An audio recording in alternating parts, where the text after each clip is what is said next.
নমস্কার, স্কিল বাংলা চ্যানেলে আপনাদের সকলকে স্বাগত জানাই। দেখুন, ডোনাল্ড ট্রাম্পের মাথার দাম নির্ধারণ করে দিয়েছে ইরান, যে ডোনাল্ড ট্রাম্প এবং বেঞ্জামিন নেতানিয়াহুকে হত্যা করতে পারলে $58 মিলিয়ন দেওয়া হবে। এবং এই পরিস্থিতিতে ডোনাল্ড ট্রাম্প উল্টো দিকে বলছে যে ইরানের ওপর অ্যাটাক করার জন্য আমেরিকা পুরোপুরি রেডি ছিল, আমাদের গালফ যে অ্যালাই কান্ট্রি তাদের রিকোয়েস্টে আমরা ইরানের ওপর অ্যাটাক পোস্টপোন করছি, হোল্ড করছি।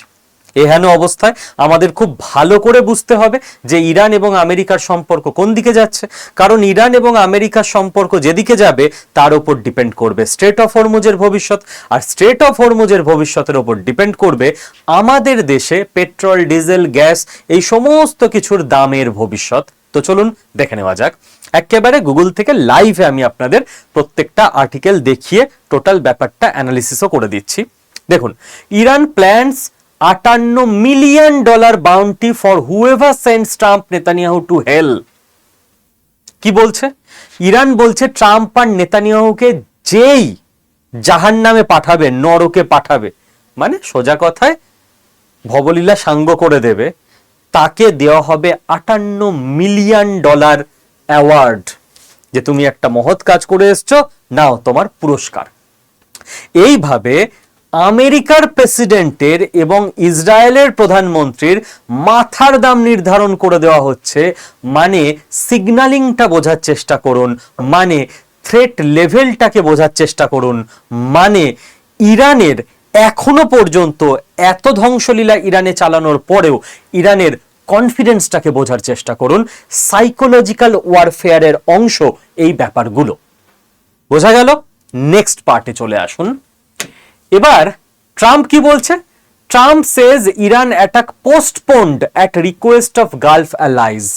মনে আছে গতকাল আমরা দেখাচ্ছিলাম ট্রাম্প সেই ভুলভাল ছবি পোস্ট করছিল, নিজের সব উড়িয়ে দিচ্ছি গালফ কান্ট্রি, ইরান টিরানকে, গালফ কান্ট্রিকে নয় ইরানকে, সমস্ত গালফ নেশন থেকে অ্যাটাক হচ্ছে, ইরানের ওপর অ্যারো দিয়ে দেখানো, মনে পড়ছে? এবার বলছে, লোক তো জিজ্ঞেস করবে কই অ্যাটাক করলেন কই, মুখে তো খালি বড় বড় কথা, সোশ্যাল মিডিয়ায় পোস্ট। ফেসবুক ওয়ারিয়ার পাওয়া যায় আমাদের এখানে, ওর ওখানে ট্রুথ সোশ্যাল মিডিয়া ওয়ারিয়ার। তো উনি নিজেই আগে বলে দিয়েছে যে আমি ইরান অ্যাটাকটাকে পোস্টপোন করেছি। কেন পোস্টপোন করেছেন? কেন না, গালফ কান্ট্রিরা আমাকে রিকোয়েস্ট করেছে যে অ্যাটাক করবেন না। এবার গালফ কান্ট্রিদের অবস্থাও আমি বুঝে উঠতে পারছি না। গালফ কান্ট্রিগুলোর কোনো দোষ নেই, সে আপনার কাতার হোক কিংবা ইউএই হোক কিংবা সৌদি আরব হোক, এরা যুদ্ধের মধ্যে জড়ায়নি। এদের দেশে ইরানের থেকে একের পর এক মিসাইল পড়ছে, বেচারা এদের কোনো দোষ নেই, ঠিক আছে? এরা তো যুদ্ধের মধ্যে কোনো পক্ষ নিয়েই যুদ্ধ করছে না অন্তত। এবং এরা নাকি, ডোনাল্ড ট্রাম্পের কথায় তো বিশ্বাসযোগ্যতা নেই, তো নাকি আমি বলবো ট্রাম্পকে রিকোয়েস্ট করছে যে আপনি আর মারবেন না ইরানকে। তো গালফ কান্ট্রিরা এরকম মারাত্মক ভয় পেয়ে আছে। আরব, ইউনাইটেড আরব এমিরেটস, কাতার, ওমান, এই প্রত্যেকটা দেশ, এদের কি ইমেজ সারা পৃথিবীতে তৈরি হচ্ছে ভগবান জানে।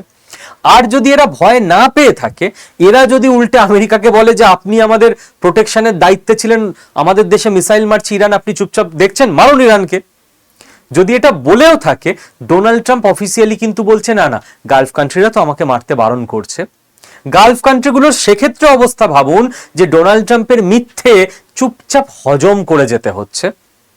এই জন্য আমি বলছি, যে কোনো সম্ভাবনাই হোক না কেন, এক একটা বা দু একটা গালফ কান্ট্রিগুলো, এই আরব, ইউএই, বাহরিন, কাতার, ওমান, জিসিসি কান্ট্রিগুলো, এরা কিন্তু চাইবে এবার একটা এই আমেরিকার আমব্রেলা থেকে বেরিয়ে অন্য কোনো জোট দেখতে, নিজের ডিফেন্সকে শক্তপোক্ত করতে।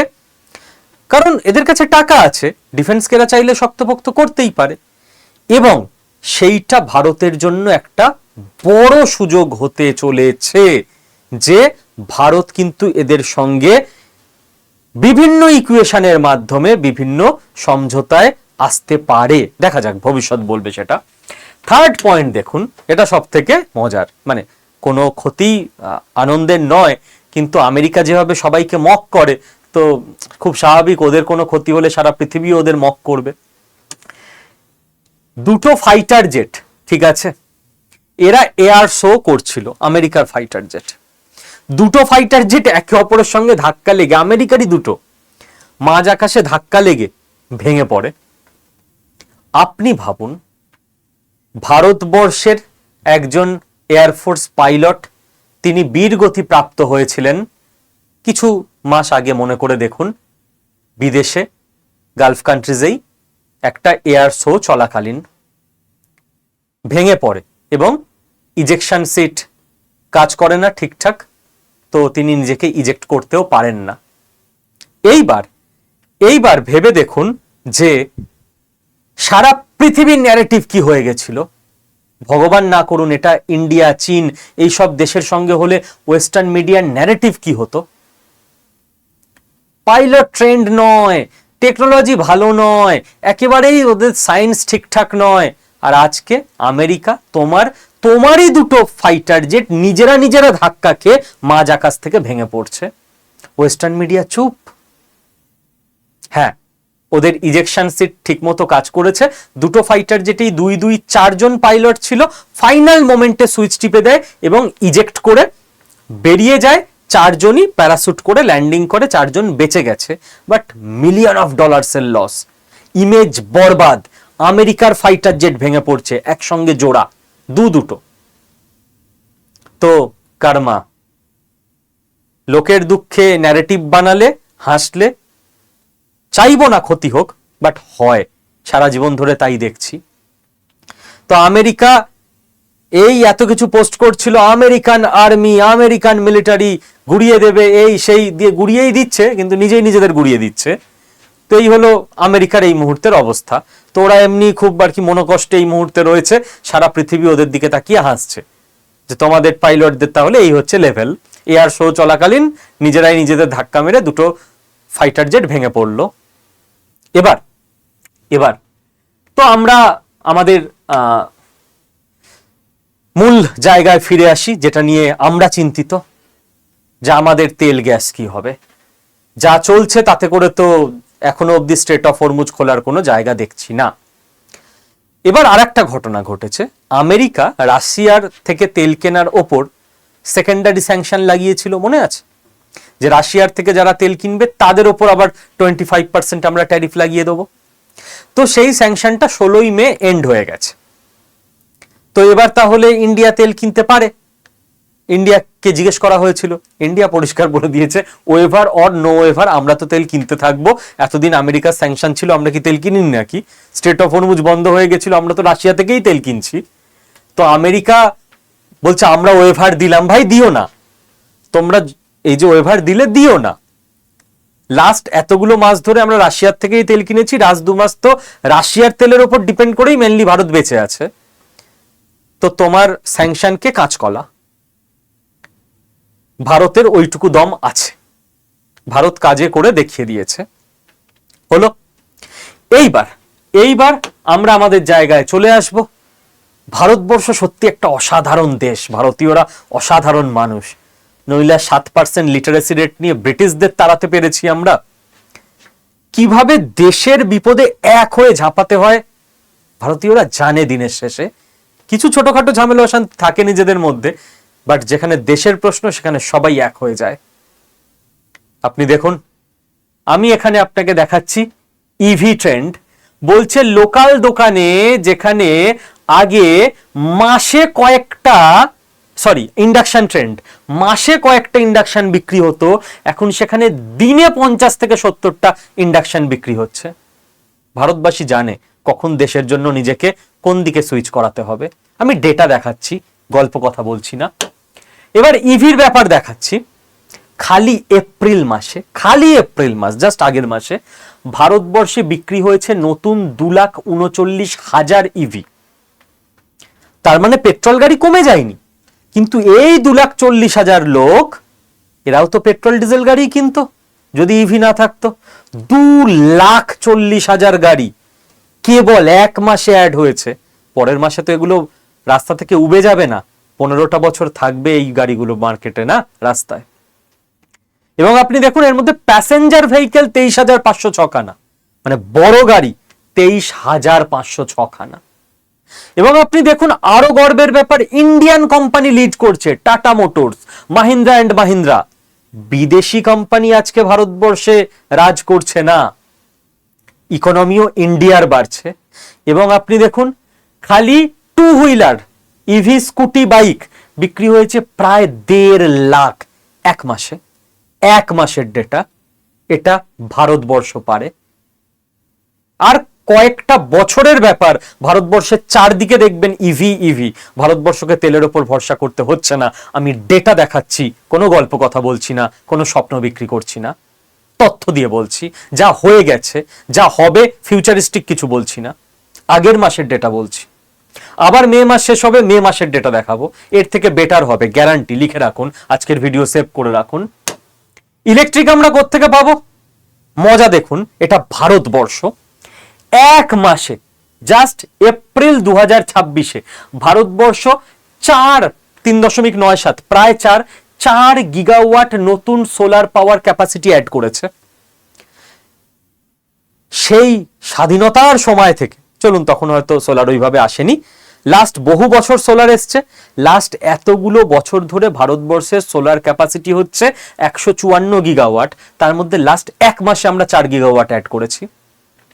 যদি এই স্পিডে এগোনো হয় তো নেক্সট 154 গিগাওয়াট করতে তো আমাদের 38 মাস 39 মাস লাগবে, 3 বছর লাগবে এটাকে ডবল করতে। এক মাসে 4 গিগাওয়াট, সারা জীবনে 154। এই স্পিডে ভারত এগোচ্ছে। This is the speed. এবং লাস্টে আমি একটাই কথা বলবো আপনাদেরকে, যে সূর্যদেবের আশীর্বাদে সোলারে যেভাবে আমরা এগোতে পারছি, আবার এই মারাত্মক গরম, সূর্যদেবের এই কিরণ, এখান থেকে কিন্তু আমাদের সুস্থও থাকতে হবে। আমি একটু রিকোয়েস্ট করব আপনাদের 2-3 মিনিট দেওয়ার জন্য। ভিডিওর মেন টপিক এন্ড হয়ে গেছে।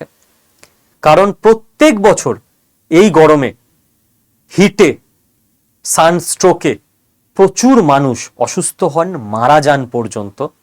চলুন চেষ্টা করি এবার আমরা যতটা সম্ভব সবাই মিলে যদি আটকে দিতে পারি। করেছি তো আমরা এর আগে বহু ব্যাপার, সবাই মিলে একসঙ্গে পজিটিভ চেঞ্জ এনেছি। প্রথম আমার রিকোয়েস্ট, 5টা পয়েন্ট। যাদের সম্ভব 11টা থেকে 3:30 এই টাইমটা বেরোবেন না। যাদের সম্ভব, সবার তো সম্ভব নয়। ট্রাফিক পুলিশ কি করবে? কত লোক রাস্তায়, তাদের ফিল্ডেই কাজ, তারা কি করবে? আমার নয় সম্ভব, কারণ আমি ঘরের মধ্যে পড়াচ্ছি। আমার স্টুডেন্টদের মোটামুটি, আমাদের যাদের অনলাইনে ব্যাচ তো বাড়িতে পড়ছে, যাদের অফলাইনে ব্যাচ ওদের 10টা থেকে 3টে অবধি ক্লাস হয়। তো 10টার আগে ওরা ঢুকে যায় এসি ঘরে, 3টের পর বেরোয়, সেফ। বিকেলের ব্যাচটাকে নিয়ে চিন্তা, কারণ ওদের 3:30 থেকে ক্লাস শুরু হয়, ওদের ভর দুপুরে আসতে হয়। যারা চাষবাস করেন চেষ্টা করুন ভোর 5টা থেকে সকাল 10টা 10:30 অবধি ট্রেনে কাজ করে নেওয়ার। আবার রোদটা পড়লে 4টে থেকে 6টা অবধি যদি কাজ করা যায়, যতটা সম্ভব। আমি জ্ঞান দিলেই তো সবার প্রফেশন তো এক নয় যে সবাই বাড়িতে বসে থাকলে চলবে দুপুরবেলাটা, বা ঘরের মধ্যে কাজ করতে পারবেন। বাট যেটুকু সম্ভব, ব্যাংক, পোস্ট অফিস, বাইরের কোনো কাজ আছে, বাজার দোকান, যতটা সম্ভব সকাল সকাল উঠে যদি সেরে নেওয়া যায়, প্লিজ। কারণ কে যে কখন এই মারাত্মক রোদে সুস্থ মানুষকে মাথা ঘুরিয়ে ফেলে দিচ্ছে। আর কিছু না হোক 3-4 দিন অসুস্থ থাকবেন, কাজকর্ম হবে না, টাকা পয়সা যাবে ডাক্তারের পিছনে। এটা আমরা যতটা সম্ভব চেষ্টা করি সবাই মিলে কমাতে। ঠিক, প্রত্যেকে নিজের পরিবারের লোককে সেফ রাখি, তাহলেই হয়ে যাবে। সেকেন্ড, যাদের বাইরে একান্তই বেরোতে হবে এবার এই টাইমের মধ্যে, কিছু করার নেই, ড্রেস আমার মতো ড্রেস পরবেন না। আমি লাকিলি এমন প্রফেশনে আছি যে এসি ঘরের মধ্যেই সারাদিন থাকছি, তো আমার জন্য এটা ওকে। বাট মানে আমি বলছি কালারের দিক থেকে, কালার যতটা সম্ভব হালকা, রোদ যেন অ্যাবজর্ব না করে, গরম যেন হিট অ্যাবজর্ব না করে আপনার ড্রেস, সাদা পরে বেরোন। মেটেরিয়াল একদম কটন, সুতির, একদম নেতা টাইপের জামা গেঞ্জি হোক, কেউ আপনাকে দেখে হাসবে না। আপনার সুস্থ থাকাটা জরুরি। সাইজ ওভার সাইজ পরুন, ঢিলে ঢালা। আপনাকে লোকে পাগল বলুক, দেখে হাসুক, এখন স্টাইল ফ্যাশন দেখাতে হবে না, শীতকালে সব দেখাবেন, এখন সুস্থ থাকতে হবে। ব্যাগ যেটা নেবেন, ব্যাগের মধ্যে 3টে জিনিস প্লিজ। ছাতা, যাদের ছাতা নিয়ে চলতে অসুবিধা, টুপি প্লিজ। একটা জলের বোতল ম্যান্ডেটারি, নিজেকে ডিহাইড্রেটেড হতে দিলে হবে না, জল খেয়েই যেতে হবে। আর আর তার সঙ্গে একটা ওআরএস। ডিহাইড্রেটেড হতে দিলে হবে না যখন বাইরে বেরোচ্ছেন। খাবার সারাদিন বাড়িতেও যারা রান্না করেন, গৃহবধূ যারা রয়েছেন বা যারাই বাড়িতে রান্নার পাটটা সামলান, তাদের প্রতি রিকোয়েস্ট, বাকি সবাই সুস্থ থাকবে আপনাদের হাতে। তেল ঝাল মশলা একদম এই কদিন বাদ দিয়ে দিন। যতটা সম্ভব হালকা খাবার এই কদিন। একটু বৃষ্টি বৃষ্টি হোক, সব ঠিক হোক, মনের আনন্দে খাবেন, যার যেরকম মুখরোচক ইচ্ছে, কোনো অসুবিধা নেই। খাবারের পরিমাণ দরকারে একটু কম করুন, জল বাড়ান এবং ফ্লুইড বাড়ান। রসালো ফল, আম টাম, ওই রাস্তার কাটা আম নয় প্লিজ। এই ধরনের খাবার দাবার ঠিক মতো চালাতে থাকুন, ডিম মাংস কমাতে থাকুন, পরিবারের সবাই সুস্থ থাকবে। আর লাস্ট আবারও আমি একটা রিকোয়েস্ট করব এবার আপনাদের, সেটা হচ্ছে যদি আপনারা একটু বাকিদের জন্য কিছু করতে পারেন। আমি নিউ ব্যারাকপুর স্টেশনে আগের দিন গেছিলাম, নেমে দেখলাম ভারত সেবাশ্রম সংঘের একটা জলছত্র রয়েছে, সেখানে ওই তামার গ্লাসে, পরিষ্কার একদম নিট অ্যান্ড ক্লিন গ্লাসে মানুষকে তারা জল এবং এর সঙ্গে বাতাসা দিচ্ছে একটু। তো তাদের আমি প্রণাম জানাই। এই গরমে যারা মানুষের সেবা করছেন, জলছত্র খুলেছেন, যেখানে যেখানে যাদের পক্ষে ক্লাব বা কোনো সংগঠন থেকে সম্ভব একটু করবেন। যাদের পক্ষে সম্ভব নয় আপনারা একটু পাখিদের জন্য করতে পারবেন। আমি সকালে আজকে করে এসেছি বাড়িতে, একটা ছোট্ট পাত্র, বাটি বড় বা এরম যে কোনো জিনিস, তার মধ্যে জল দিয়ে ছাদে রেখে আসুন। পাখিদের জলের এখন খুব সমস্যা হবে, কারণ ওরা তো কল থেকে জল খেতে পারে না, বিভিন্ন জায়গায় জল শুকিয়ে যাচ্ছে। কালকে সকালবেলা আবার ওই জলটা ফেলে দিয়ে নতুন জল দেবেন, না হলে ওই জলে আবার ডেঙ্গুর মশা জন্মাবে। ঠিক, তো এইটুকু যদি একটু করতে পারেন পাখিদের খুব সুবিধা হয়, এটুকু আমি রিকোয়েস্ট রাখবো আপনাদের কাছে। আর স্টুডেন্টদেরও বলবো, যারা অফলাইনে আসছো ছাতা ম্যান্ডেটারি। ভালো থাকবেন প্রত্যেকে।